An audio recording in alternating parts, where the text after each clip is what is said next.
Eu quero nesse vídeo fazer uma das coisas que eu faço pouco. Até na terapia, que eu converso pouco, aliás, né? Converso pouco na terapia, converso pouco na minha vida cotidiana, que é falar mais sobre o meu livro com vocês, né? E também o que vocês podem, né, tipo, encontrar ali ao ler, né, essa prosa, né, como ela foi construída, sobre quais valores humanos eu usei como bússola, né, para construir a história, enfim, para construir também os personagens, enfim, ali as ideias que ganharam forma. E agora somam ali uma terceira edição do meu primeiro livro com 428 páginas. E uma das maneiras que eu escolhi para começar esse vídeo é recitar um texto poético de autoria minha que fala sobre sensibilidade. Te escrevo para me encontrar e para chegar até você. Te escrevo para me reconhecer e para que eu te conheça. Te escrevo para falar do meu coração e para conversar com a sua emoção. Fofinho. Ser sensível para mim é a qualidade de receber informações do meio, é de sentir todas as suas particularidades, é reagir aos estímulos com toda a intensidade que nos é inerente, é deixar entrar no peito mais do que é capaz de caber. É falar que sente tudo grande, quando na verdade sente tudo imensidão, né?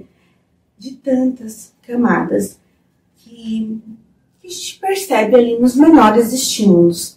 É às vezes sentir e perceber mais do que conseguimos colocar em palavras, porque às vezes as palavras elas se tornam muito escassas. Às vezes a gente não encontra, né, para abarcar tudo que o sensível ele consegue absorver. Ser sensível, né, para mim é uma das predisposições imprescindíveis para quem tem inclinação para fazer arte, alguma inclinação para fazer qualquer tipo, sensibilizar com qualquer tipo de arte, né, e também para quem gosta de consumir arte. E nas primeiras páginas do meu livro, né, eu escrevi algumas prévias do que as pessoas podem encontrar na história, que estão aqui na orelha da frente, na orelha de trás também, sobre mim. Tem também um prólogo, prólogo. E esse vídeo também, ele também é uma prévia, né? Sem spoilers, tá? Não tem nenhum tipo de spoiler nesse livro. Também eu quero falar basicamente, assim, sem dar spoiler, de como o enredo ele foi construído e as bases das construções dos diálogos, bem como os desfechos, né? A Francine Prose, no maravilhoso Para Ler como Escritor. Deixa eu pegar para vocês que eu amo esse livro, é um dos meus favoritos. Né? Para Ler como Escritor, um guia para quem gosta de livros e para quem quer escrevê-los. Ela dedica um capítulo, né, a falar sobre detalhes. Ela diz que quando as pessoas vão falar das suas preferências ou indicar algo, né, para que alguém assista ou leia, normalmente as pessoas falam ali um recorte, né? Abre aspas, né? Até porque é humanamente impossível se lembrar de todos os detalhes. Fecha aspas, né? E aí também, né, as pessoas recorrem à mão ali de sintetizar um livro, um filme, que também é um recorte. Não, sintetizar eu quero dizer descrever, tá? Ou seja, os detalhes que a gente lembra, né, e que em consequência ali, nos deixamos divulgar para outras pessoas, foram os que mais nos identificamos, né, os mais marcantes para nós. E essa indicação, desse recorte, ou de sintetizar a história, interessante porque a gente está ali construindo uma ponte com o outro, né, com as ideias do outro, uma troca de ideia, uma sociabilização que eu acho muito interessante. E também o que você se lembra, ele sempre diz muito sobre você. Eu acho muito interessante quando alguém me recomenda um filme, e se uma outra pessoa me recomendasse o mesmo filme, as formas de descrições, o que essa pessoa diria para mim assistir, por exemplo, seriam completamente diferentes, né? Eu acho esse fenômeno sensacional. É um fenômeno que diz muito sobre nós. É um fenômeno que as pessoas deixam passar desapercebidas, mas que também traz muito autoconhecimento, diz muito sobre o que nos marcou, porque o filme ele tem 2 horas, sei lá, mas em 2 minutos, 3, às vezes tem gente que fala demais, né? Tem gente que fala uns 5 minutos sobre o filme, eu também falo demais porque eu escrevo roteiro. Gente, isso me empolga, tá? E é diferente o modo como as pessoas recomendam, as partes que elas lembram, e diz muito sobre vocês, tá? Então, o meu livro, né, cuja temática literária, ela se embasa num romance psicológico, ela se debruça sobre o mundo interno dos personagens. E os detalhes, né, tem detalhes, são a principal base pelas quais criamos conexão ou deixamos de criá-las. Detalhes são sutis, mas são poderosíssimos para definir muita coisa. Eu acho que também os escritores, né, em suas obras, eles brincam até de Deus, né, onisciente, onipresente, tendo ali uma tendência a acreditar. Eu tenho a tendência a acreditar, né, que a maioria dos escritores, eles têm na sua personalidade uma predisposição para serem fortemente, né, controladores. E escrever um livro, né, é como se você determinasse o que vai acontecer na vida de um personagem, né, suas personalidades, habilidades, as inabilidades, os pontos fracos, no caso, né, qual que é o próximo passo, né, e as escolhas também das palavras para revelar, omitir ou manipular, ainda que seja impossível entender por completo o mundo interior dali dos seus conhecidos, por exemplo, né? Porque às vezes a gente usa muito o que acontece na nossa vida, quem a gente conhece de perto, ou que a gente divaga sobre um estranho na rua, alguém que a gente olha, e sobre alguém se comportando de determinada forma, e a gente pensa, né, o porquê, né, e aí a gente atribui algum tipo de teoria. Então isso tudo é um tipo de alimento ali para estimular a criatividade e às vezes vai para um livro. Então, assim, ainda que seja ali impossível, né, a gente entender por completo o mundo interior dos nossos conhecidos, a compensação, ela acontece por pelo menos ali em algum lugar estarmos inteiramente dentro da cabeça de cada personagem, né, assim, conhecendo e criando, né, mundos profundos, minuciosos, intenções e motivações. Embora, eu vou pegar um outro livro aqui para vocês. No livro, né, sobre a escrita do Stephen King, ele ressalta, né, que os seus personagens têm vida própria, então ele não concordaria com o que eu estou dizendo, né? E ele diz que nunca sabe ao certo a aproximação, o desfecho final, né? E pensar dessa forma me remete a entender que o Stephen, ele se sente um coadjuvante frente à sua própria criação, né? E que seus personagens são os responsáveis pela sua própria existência. O que eu acho bacana, né? Ele meio que abre mão ali do controle. Então, o Stephen, apenas a impressão que me passa é que ele vai organizando, né, as ideias, uma parcela da biografia, né, de um personagem para que o público o conheça.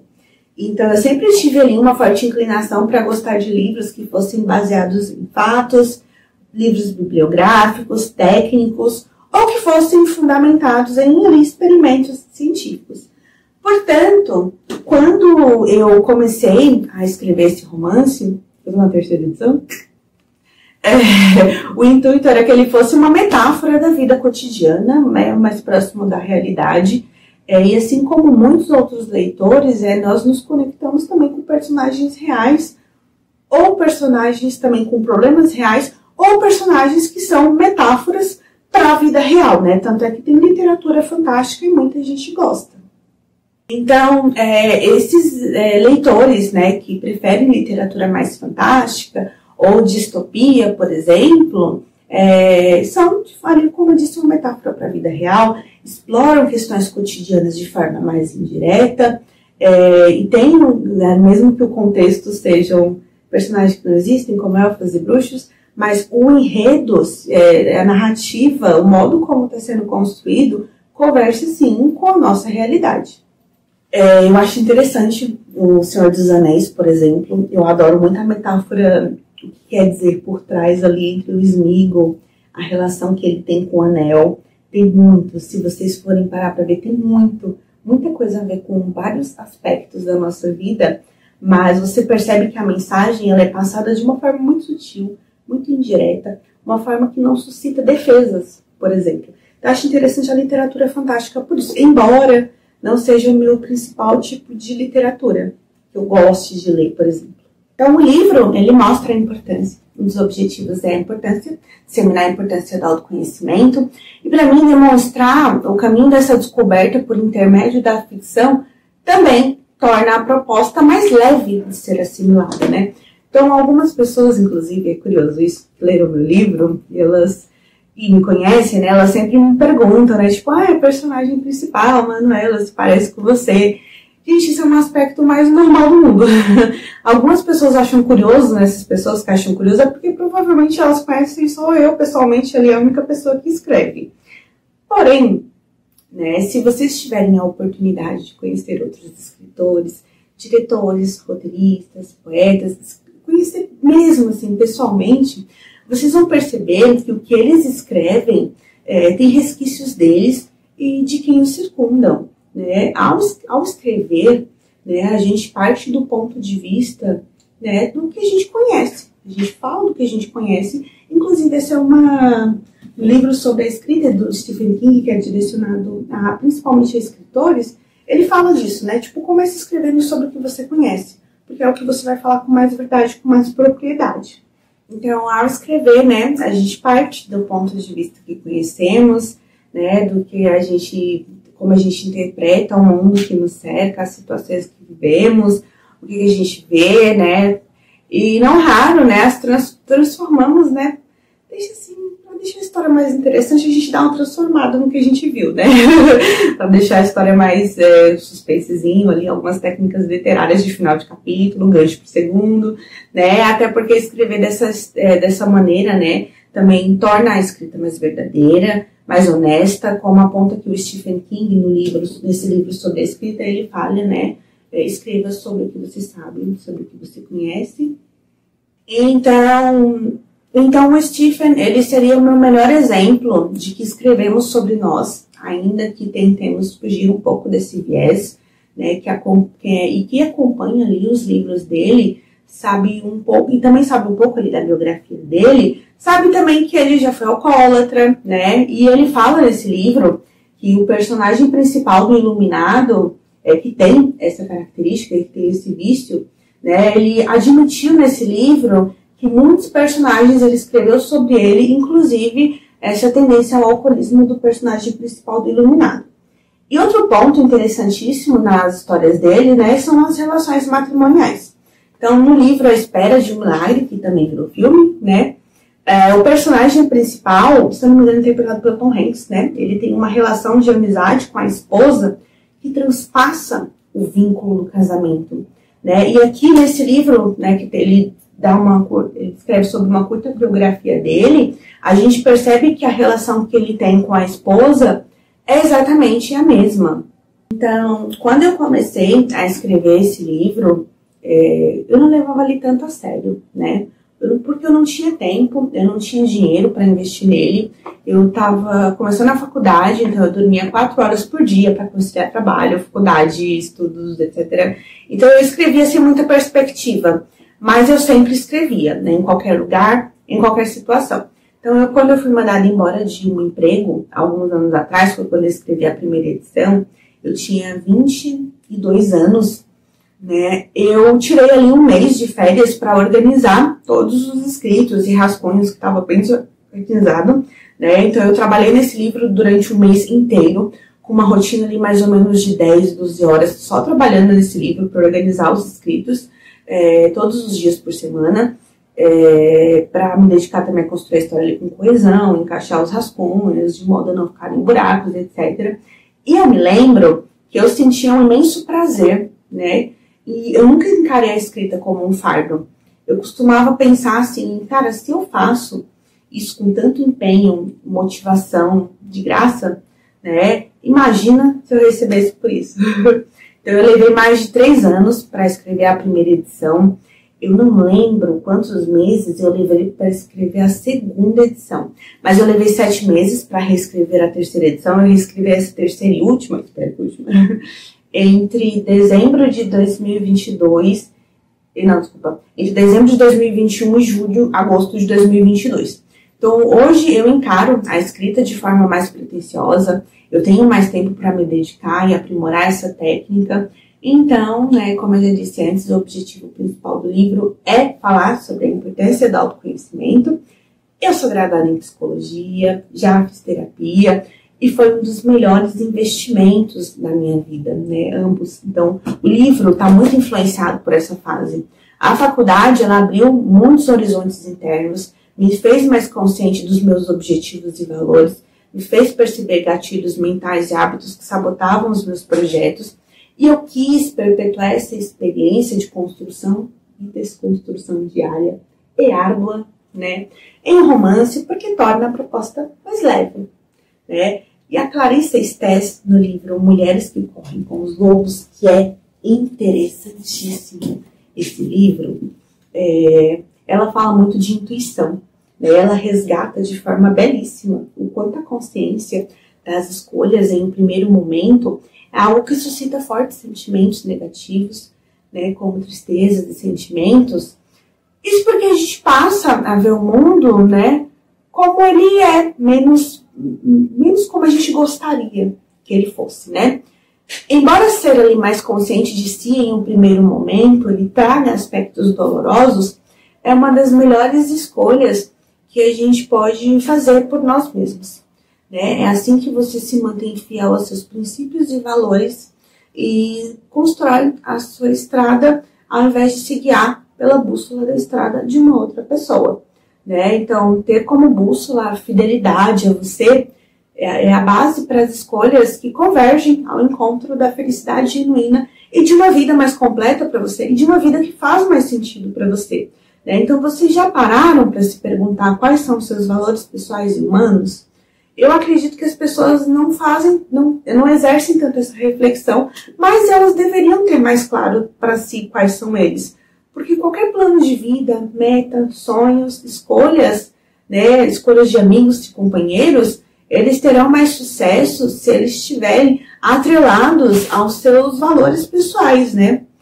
E afinal também, né, falando de valores pessoais, né, o que são valores pessoais, para mim, é a bússola que te guia, né? E eu acho que uma das principais importâncias de ter valores bem definidos, de forma muito consciente, de forma muito clara, é que você vai saber com muita clareza, né, se você pegou ou está prestes a pegar um caminho errado. E por errado eu quero dizer um caminho que não combina, que não vai te levar a atingir os seus objetivos, né? Às vezes é o que querem que você seja, né? Você às vezes veste uma máscara, um papel, uma roupa que destoa da sua essência, que não se encaixa com o plano de vida que você se vê feliz e se vê grato e se vê não olhando ali para a hora do final de semana, para happy hour, para acabar logo. Em resumo, assim, é isso. Então, acho que a principal dificuldade de quem não tem claro os seus valores é justamente não saber para onde ir, né? Portanto, né, tenha metas, mas antes olhe para dentro de si e resgate, né, a consciência dos seus valores pessoais. Outra coisa também, outro aspecto que eu tentei trabalhar no meu livro, né, espero que com sucesso, preciso de feedbacks, de maneira sutil, é a intuição, né, que é uma habilidade que ela é imprescindível para quem escolhe psicologia ou profissões que tenham que lidar com muitas pessoas, né. Felizmente, quem não tem tanta predisposição para ser intuitivo, dá para lapidar essa habilidade, que é a capacidade de interpretar o que não está óbvio aos olhos, né? Mas existe. É aquela percepção para além das palavras e comportamentos manifestos. Então, todo mundo tem intuição. A diferença entre as pessoas tem gente que usa essas percepções como base para tomar decisões, né? Então, esse é o tipo mais consciente dos seus valores, toma decisões mais assertivas e tem relações mais estáveis, né? Outra característica tem gente que ouve, mas tem dificuldade de analisar conscientemente, né? E se sabota. Esse tipo é aquele que reclama, se castra, vive de aparências e não consegue expressar ali diretamente o que sente, de forma mais assertiva. Outras pessoas que ouve, né, até ouve as coisas, mas finge para si que não está percebendo nada, né, aquela pessoa que eu costumo falar que ela coloca a venda nos próprios olhos. Então, esse tipo, ele fica ali um debate mental, justificando com argumentos racionais, erros, né, dos outros e os seus, mas, por exemplo, meu namorado só me trata mal porque ele estava estressado no trabalho, né, então julgamentos racionais que convencem, né, a pessoa, né, ela está desesperada para tentar se convencer disso. Enfim, não vou entrar muito nisso, mas também são aspectos assim sutis que o meu livro ele vai trabalhando, vai tentar trazer a consciência de vocês todas essas questões aqui que estou falando. É uma pergunta para vocês, né? Como vocês usam a intuição? Vocês já pararam para pensar? Eu já ouvi muitos relatos do tipo, nossa, o relacionamento de fulano acabou? Parece que eles tinham um relacionamento turbulento, fulano batia nela, mas eu nunca vi marcas de agressão. Eles pareciam tão felizes nas fotos e nas redes sociais. Ou, nossa, tal pessoa tá com depressão, mas ela parecia tão feliz, rindo, né, sorridente. Eu nunca vi indícios de que ele ou ela, né, poderia estar passando por problemas. Ou, nossa, tal pessoa faz uso de remédio controlado, mas ele estava sempre saindo, tinha muitos amigos. Nunca ouvi dizer que ele estava triste, insatisfeito ou reclamando. Ou, nossa, tal pessoa, né, finalizou a vida, que choque, né? Tipo, caramba, eu nunca percebi que ele ou ela teria motivos para concretizar um ato tão irreversível, né? Tipo, fulano tinha uma vida boa, esse fulano, né, uma ótima família, que coisa, né, tinha dinheiro, né, pegou ali todo mundo de surpresa. Trouxe esses recortes, né, porque ou você já disse, ou já ouviu algo do tipo de algumas pessoas. Eu já disse e já ouvi também coisas do tipo também. Todo mundo nos dá mostras de quem é, do que sente, né? A diferença é que as pessoas se mostram conforme elas se sentem acolhidas. É difícil de falar do que você sente, né, se quem ouve se mostra pouco aberto, pouco empático ou julga bastante. Portanto, uma questão para pensar quando você ficar chocado com uma situação a qual uma pessoa é muito próxima de você, né, você considera, né, pensa em como você age com essa pessoa, né, em todas as conversas que você tiveram, né, pensa no porquê você ficou chocado se você, com uma notícia X de uma pessoa, sendo que vocês se conhecem há tanto tempo, né, a atitude do outro, né, ele pouco reflete às vezes na nossa vida, mas o modo como nos conduzimos a uma relação com o outro, ele te ajuda a conhecer mais sobre você, como que é seu padrão, entendeu? Então a gente precisa falar também sobre a dificuldade de entender o outro na sua dor, quando todos nós procuramos ser entendidos e quando nos afastamos também nessa busca, quando nos afastamos de pessoas nessa busca. A real é que nós não sabemos, né, como o outro se sente, mesmo que a gente já tenha passado pela mesma situação, né, frente à mesma paisagem, né, cada um vai ressaltar aspectos diferentes em uma pintura. E deixar de ver um estímulo, né, de acordo com a sua história pessoal, personalidade singular, né, não tem certo e errado. Tem o que funciona para você e o que não funciona, mas às vezes funciona para outra pessoa, né? Então diminuir também o que as outras pessoas sentem, chamar de drama, falar que a pessoa tem tudo, que não deveria se sentir de maneira como está, né? Listar a sua vida problemática, né, para competir com quem tem um problema maior, também às vezes é uma competição de quem está pior, né, é uma amostra de que não conseguimos nem oferecer o mínimo ao outro, né, que é uma escuta atenta, é um recurso escasso, né, é o nosso tempo, é o que a gente pode oferecer de mais genuíno para algumas pessoas, porque tem pessoas que muitas vezes elas falam, não necessariamente elas estão esperando que você dê um conselho, elas só querem ter alguém para falar, alguém que possa as ouvir, sabe? E, né, nesse sentido, né, eu acho que uma das piores escolhas, né, de palavras é dizer a alguém que você considera, né, que essa pessoa tem muito privilégio, que esse outro não tem motivos para estar mal, e listar suas dificuldades e mostrar o quanto você passou por muitos altos e baixos, e se está bem. Muito inútil, né, porque o outro, mesmo que você considere que ele seja privilegiado em relação a você, talvez financeiramente, talvez com oportunidades, com esse argumento você jamais vai fazer uma pessoa se identificar com a história dela, com algo que você queira passar, né? Então, eu costumo falar que com esse argumento você jamais vai chegar ao coração dessa pessoa. E você vai mais afastar essa pessoa do que fazer com que ela te ouça, né? E nesses aspectos, né, a gente consegue exatamente o oposto. O afastamento do outro, né? E aí a estratégia dessa pessoa vai ser, de fato, ficar filtrando, né? O que ela vai te dizer? Aí você tem que esperar, você quer esperar a sinceridade de alguém quando o que você oferece é um julgamento um tanto contraditório, né? E o Freud disse uma frase que eu gosto muito dele, é que, abre aspas, todo excesso esconde uma falta, fecha aspas. Então, normalmente, o excesso, ele suprime o oposto. Tipo, mais um link aqui do livro. Nesse livro, eu falo muito sobre como a forma que os personagens organizam seus pensamentos definem atitudes, né? Eu também falo muito de como os pais de alguns, pelo excesso ou pela falta, né, moldou ali afetos e comportamentos e ideologias desses personagens. Então também, assim, eu queria dar um exemplo também de excesso, pegando a frase do Freud, né? O excesso de apegos a bens materiais, né? Então ele pode sugerir também que a pessoa ela tem dificuldade em criar ou manter vínculos humanos. Então transfere os afetos a objetos. Pode acontecer também de o fato, né, de ter os objetos, eles sejam uma ponte para tentar construir e manter esse vínculo, né? Mas aí a construção, ela se dá de uma maneira tortuosa, né? Tipo, manter esse vínculo ou criar um vínculo com alguém, né? Porque passa a mensagem de se admirar ali o outro pelo que possui e não por quem se é, né? Então, a estratégia, ela vai na contramão do que se deseja, né? Então, e aí essa pessoa que tem um apego aos bens materiais, ela pode se tornar mais forte, porque ela tenta conquistar a atenção, o vínculo, o afeto de outras pessoas, mostrando que ela tem, né? Um tiro que sai meio ali pela culatra. E aí, quando ela percebe isso, ela se apega ainda mais aos bens materiais.